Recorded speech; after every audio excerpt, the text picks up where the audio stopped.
Et si cela est reconnue aussi la situation actuelle dans laquelle nous continuons à vivre. Parce que tout a un lien. On veut nous faire croire que ça n'a pas de lien. Tout a un lien. Il y a plein de choses qui ne sont pas encore justes. Par exemple, la France considère que l'esclavage, c'est un crime contre l'humanité. Donc, ils le reconnaissent. Mais la confusion de l'autre côté, c'est que les criminels n'ont jamais été condamnés. Ils disent oui pour les crimes contre l'humanité, mais le criminel, on fait quoi avec? Il n'y a jamais eu de jugement, il n'y a jamais eu de peine. Ça, c'est aussi une chose qui devront se rendre compte. Parce que vous voyez en Afrique et chez les Arabes, partout où les gens ont fait des choses contre l'humanité, ils ont été jugés, ils ont été sanctionnés même. Le dernier exemple, c'est en Côte d'Ivoire.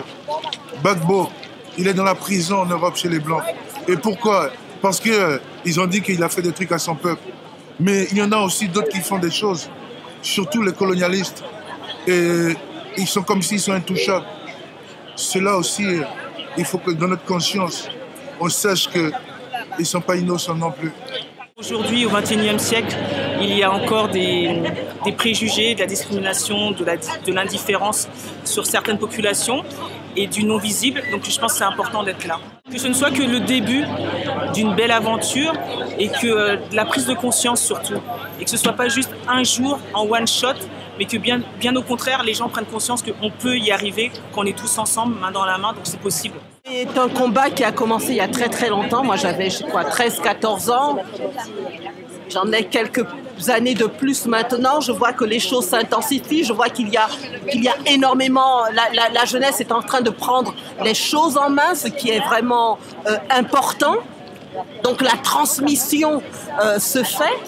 Moi, je fais partie d'une génération où, quand j'avais 14-15 ans dans les rues de Paris, Angela Davis venait d'être arrêtée et le Nouvel Obs avait sorti un spécial.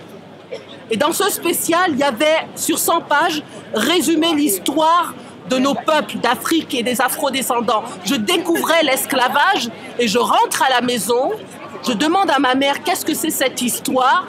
On entend bien, j'ai 14-15 ans dans les rues de Paris. Ma mère est prise d'un malaise, elle est mal dans sa peau, elle ne sait pas quoi répondre. Donc j'ai dû faire mon histoire, j'ai dû apprendre par moi-même. Il y a dans les années 68, dans les rues de Paris, on n'aurait jamais vu ça. Donc il y a eu vraiment beaucoup de choses qui ont été faites. Donc ce qui est important, c'est pour demain, c'est pour l'avenir de nos enfants. Et si cela est reconnue aussi la situation actuelle dans laquelle nous continuons à vivre. Parce que tout a un lien. On veut nous faire croire que ça n'a pas de lien. Tout a un lien. Si tu reconnais ce qui s'est passé hier, tu reconnais aussi ton impact sur la situation des nôtres aujourd'hui dans notre réalité actuelle. Je pense qu'il est important de commémorer en fait ce pan de l'histoire qui est oublié des historiens quand même, vraiment, qui est oublié des livres d'histoire.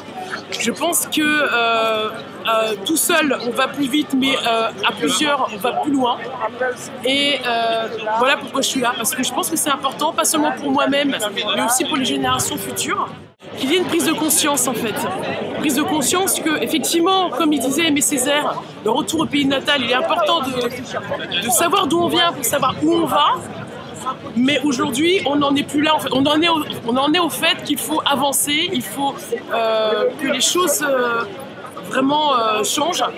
Et c'est vrai que le livre des 16 actrices Noir n'est pas mon métier est vraiment, je trouve, arrive à point nommé quelques jours avant cette manifestation, et c'est très important. Il y a les conséquences en fait de ça, et c'est pour ça que ce genre de manifestation est si important, parce qu'il y a les conséquences. C'est quoi? Les conséquences sont les préjugés, les conséquences sont c'est le fait que en fait, notre vie, et les gens ne se rendent pas compte, mais notre vie, c'est qu'on doit passer notre temps à se battre pour y arriver. Là où une personne blanche pourrait être moyen, nous on doit en faire 10 fois plus pour réussir, être toujours meilleur. C'est bien de vouloir être toujours meilleur, mais il y a des moments où on a juste envie d'être tranquille en fait. Moi, je suis là parce que je trouve que ces esclaves qui n'ont jamais été reconnus, c'est normal que ça se sache et c'est normal qu'on leur rende un hommage. Et puis voilà, qu'on leur fasse honneur. Moi, j'attends rien de spécial, si ce n'est une meilleure entente entre tout le monde, musulmans, catholiques, protestants, noirs, blancs, jaunes, verts, voilà. On est là parce qu'on veut penser à nos aïeux et puis aussi lutter contre le racisme et toutes les discriminations qui sont avoisinantes. Voilà. Alors en fait, je voulais juste préciser que le 23 mai, c'est avant tout une date pour honorer nos aïeux qui ont été victimes de l'esclavage. Donc c'est une réunion pour les honorer leur combat, se souvenir de leur combat pour que ça s'inscrive dans nos esprits et pour qu'on puisse toujours continuer ce combat pour plus d'équité dans cette France qui est censée être diverse. Voilà. Je pense que la première chose à faire pour toute personne qui est afro-descendante, ce serait tout simplement de connaître son histoire. Connaître son histoire, c'est très important. Après, pour ce qui est des réparations, pour pouvoir savoir quel genre de réparation on puisse prétendre, il faut d'abord connaître son histoire. Ça passe par là. La raison pour laquelle je suis là, une reconnaissance de l'histoire, une reconnaissance de cette histoire qui fait encore silence, qui fait encore déni et qui mérite vraiment de lever un refoulement qui n'en finit pas et qui est important d'être dit, d'être nommé pour que toutes les manifestations de violence, de ségrégation ne se répètent pas, et particulièrement à l'heure actuelle où il y a des choses à l'œuvre qui peuvent se lever et qui ont un caractère de violence. Pour moi, il faut qu'il y ait réparation. Bien sûr, il faut qu'il y ait réparation. Ça agit sur le plan symbolique.